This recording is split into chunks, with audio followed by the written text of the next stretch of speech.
Hello YouTube. I've come to a special place for this video.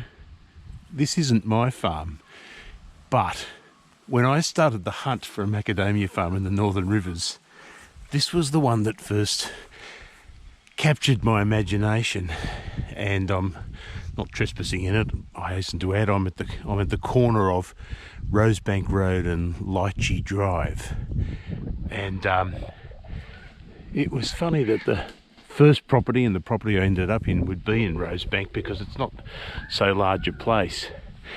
But when I first came to look at it, it was only about a year and a half ago, and it looked very different to this. It was just a block of trees, and they were much more tightly packed in than this.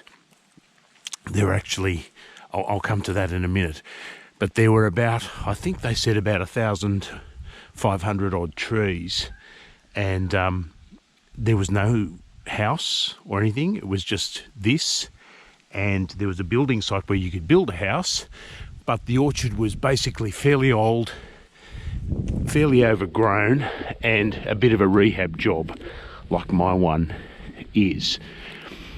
But it captured my imagination because they only wanted about 800,000 for it at the time. And I thought, well, yeah, you could get this, maybe do some work on the trees, and build a house, and you could get something. If you didn't get too ambitious building a house, you could sort of package it all up at about 1.5 mil. If you had a pretty good house. But then this land disappeared off the market, and I thought, oh, maybe it's been sold or whatever. But it turns out I don't think it had been sold. What then happened is that bulldozers showed up and removed every second row of trees. And so what you're seeing here with the grass growing between the trees and everything like that looks like it's been there for ages, but in fact there were double the number of rows of trees. And you can see from the remaining trees that they were tall. They were clearly competing for light. And now they've had about 6 months, it would seem, of growing by themselves with every second row removed. That's part of the inspiration for my rehab efforts at the moment. Now, taking a look further down Lychee Road, which is a gravel road and quite a pretty one in Rosebank, worth a drive down if you feel like wandering. Down here, the owners have brought in some bees. So these fairly ugly looking boxes are in fact commercial beehives brought in to help pollinate this orchard, and also by extension any surrounding orchards will get the benefit of these pollinators as well. And there's quite a lot of these beehives here placed under the trees for some partial shade for the bees. I don't want to get too close in case they're unfriendly, but up close certainly you can see some bees going in and out, and that's as close as I'm going to get. So as you can see here, every second row removed has certainly restored ground cover to the orchard. There's some new side growth on the trees that were used to growing up. The main reason though that I'm here on this farm is that it's an example of what's happening in the macadamia market at the moment, because this farm is back up for sale again. Not for the price they were asking last year, and in fact it's another one that's going up for auction, so I don't quite know what the vendor's expectations are. But whoever it is who's had the property in the last year has built a driveway down the middle, which you can see there, and a little further on you can see a rather luxurious house that's been built on the property as well.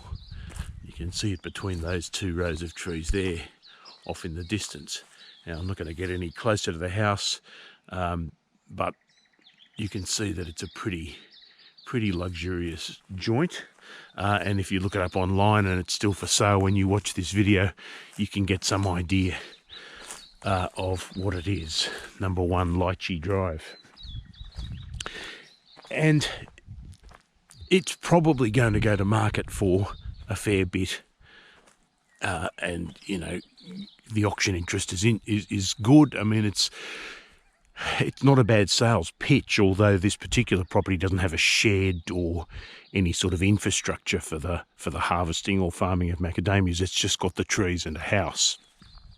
It isn't a problem in the sense you can outsource the rest, but it's tempting to someone like myself who came from the city in terms of wanting that tree change and, you know, dabbling in macadamia farming, and also to some extent the rehab work's been done for you. You only need to look across the road here at this other macadamia farm to contrast, because this will show you the enclosed style of macadamia farm, of the sort of the tree rows closed in over each other. It doesn't look like a bad farm, but you can see all the sort of flowering is at the top of the trees, and there's nothing much happening in the middle. Now, here we come to the dilemma. About a year ago, I made a video on the state of the macadamia market and commented that there was almost nothing for sale, and that you know, macadamia farms were tightly held. It seems that we're now entering a sort of a superheated phase where properties are coming on the market with very highly done up homes, highly renovated, you know, highly capitalised, in order to get a premium price. There's another one I've just noticed in Corndale come up for sale. Fairly average old farmhouse, done up to almost a work of art standard, and it's got a macadamia farm of about 2,000 trees attached. So, is there property available? Well, not many. It's still a very tight market, but what is available is being heavily priced for a cashed up market, and possibly, you know, driven by the macadamia price itself, which is making farming a more profitable option. So you're not seeing the kind of little sort of beat up macadamia farm with an old hovel on it coming on the market anymore, and it makes the barrier to entry really quite considerable.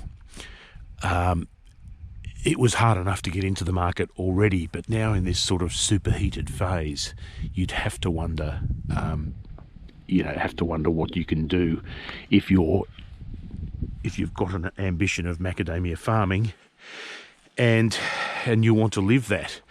I suppose there will be the buyers of farms looking for farm managers or someone to lease the trees because they don't want to do the farming themselves, and that might be a way that people can enter the industry without a lot of money. But there's nothing like owning your own piece of paradise here, and it's hard to do. But I just thought I'd show you one example of many. The one I showed you the auction of the other week has gone to someone who's, like I said, interested in macadamia farming, and that's great. But it seems to me that the bait is very much out there for the cashed up retiree or Sydney cider market, and or Brisbane, frankly, and with people getting a little tired of capital cities with the COVID crisis and whatever, and getting more used to the concept of working remotely. It seems to have adapted, and even places out as far as Rosebank aren't immune to that. So that's something to think about. If you are in the market for a macadamia farm, it is in a bit of a superheated phase. You want to watch the value you're getting, and like all the other macadamia farmers, you want to be watching the price of macadamias to see whether these current high prices, they're very high prices, are sustainable, whether they're actually going to be repeating themselves over many years, because that will factor in very much to any decision to purchase. Thanks for watching this morning. It is a lovely day, and I am going to get on with it. Talk to you again soon. Bye.